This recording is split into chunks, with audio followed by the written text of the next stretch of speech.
Hey everyone, in today's video I'm going to show you how to make a stamina bar in Roblox Studio. First, open Roblox Studio on your PC and load your game. Now look at the right side of the screen and click on the plus icon next to Starter GUI. Then click on Screen GUI to edit. After that, rename it by right-clicking on it, select Rename and typing Stamina GUI.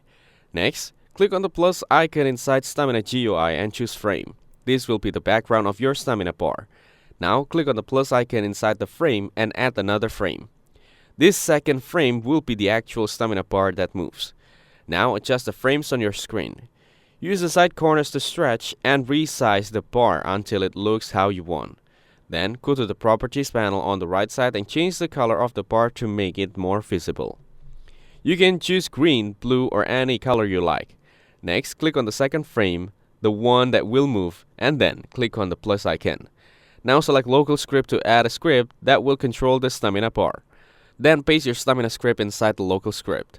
After that, go back to the main screen and click play to test the stamina bar. Now check it during gameplay to see how the bar changes when the player moves or runs. For more information, check out the links given in the description. Don't forget to like and subscribe to the channel. Thanks for watching. See you in the next one.